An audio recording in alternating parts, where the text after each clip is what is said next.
Jaz govorim, že čutim malo hladnega vetra, v daljavi se slišijo zvončki Mariah Carey, v Tediju lahko kupimo buče, ki imajo božične kape gor.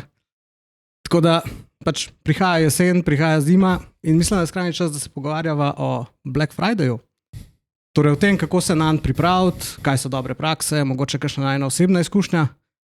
Ampak zdaj spet za začetek, a bi nas to mogli zanimati, ali je Black Friday zdaj toliko populariziran, da je že pase? Ja, mogoče je, če ti narediš ves promet v pomladi, pa ti Black Friday brez veze, ampak okay.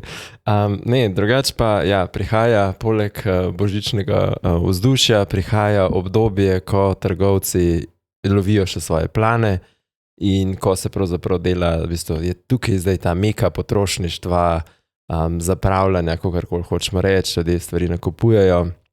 Zdaj malo sem statistiko pogledal, ker zdaj sva spet nazaj malo uvedla tale statistični element, se mi zdi za Black Friday dosti zanimiv. A bi rekel, da je 1 trilijon prodaje, več, 1,1 trilijon, to je že cifra, ki jo težko sploh nekako opredeliš. Ja, ne predstavljam se. Ja, to si zih mask zdaj predstavljam, to je samo 3-krat več.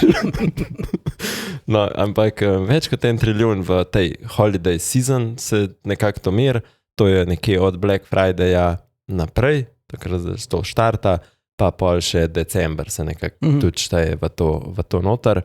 Drugače pa ta prodaja v samem obdobju Black Friday, ali pa dosti je znana kombinacija Black Friday, Cyber Monday, je tam 8% na leto raste, pa lansko leto je sam na Black Friday, če gleda zdaj samo dan, dosegla 70,9 milijard.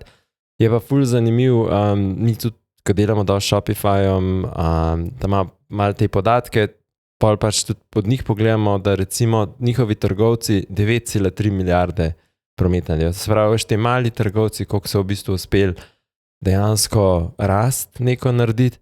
In ful mi je dober ta podatek, da imajo v eni minuti, pač oni merijo, imajo en tak poseben portal, da jo ven, pa gledaš te orderje, ki pač anonimizirane sicer, da je 4,2 milijona prodaje v eni minuti, ne vem, ob 12:01, nekaj zdaj po pacifiškem času, ki takrat zaštartajo te stvari. Pa ful se mi zdi ta pomemben podatek, Amazon kot tak player, on naredi 17% teh 70,9 milijard v tistem dnevu.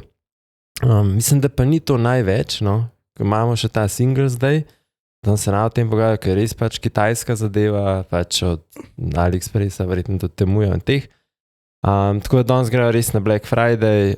Zdaj, vsaki bo rekel, kjer kategorije mogoče so zanimive, največ se prodaja oblačil, pa nekih accesorijev, dodatkov recimo, pol pa stvari za zdravje, so zdaj tudi zelo popularni, elektronka, kot vsako leto, naročnine, neke take servisi, pa je na Cyber Monday.